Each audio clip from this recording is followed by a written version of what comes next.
Great morning, students. I am Neeraj sir. We are going to study experiment number 1, that is to verify law of conservation of mass. So let us see requirement for this experiment. We require a weighing machine, we require a conical flask, rubber stopper, small test tube with thread, and we require solutions of sodium sulfate which I have made by dissolving some crystals, and we also require solution of calcium chloride. I have made these two solutions. Now we will take some amount of calcium chloride in this small test tube. It is nearly 5 ml.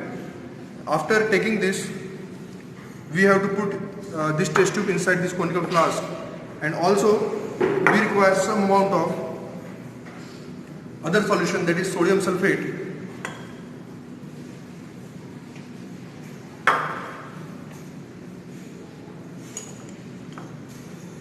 Now we will keep this test tube such that the two solutions will not mix with each other. Now we will weigh this solution.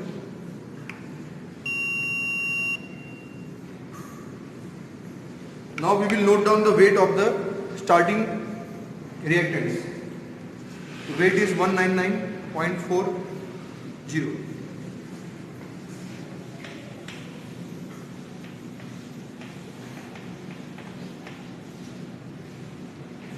Now I will tilt this solution so that the two solutions will be mixed.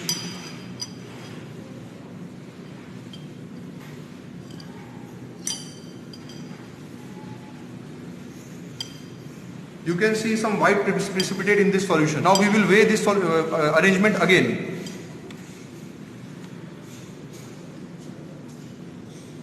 You can see the weight is exactly same.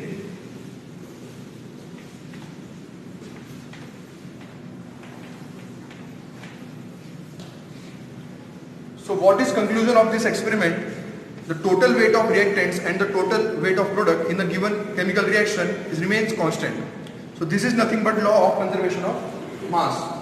So this is definition. So let us see this experiment with the help of reaction. We have taken sodium sulfate solution and calcium chloride solution, and after reaction we get calcium sulfate in the form of white precipitate which you have seen in this test tube, and sodium chloride in the form of liquid.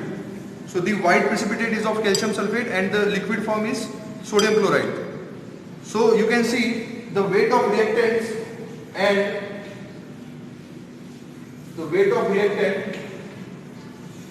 weight of product is constant. Means there is neither gain or loss in a chemical reaction. So this rule follows for each and every chemical reaction. You can see the new products are formed, but weight is remained constant. So by studying lot of such various reactions, the scientist Antoine Lavoisier has devised this law, that is the total weight of reactants and product is remained constant in a given chemical reaction. So you can write the observation according to your choice. You have understood the experiment, you can write according to your understanding. Now I hope you have understood the practical. Thank you, students.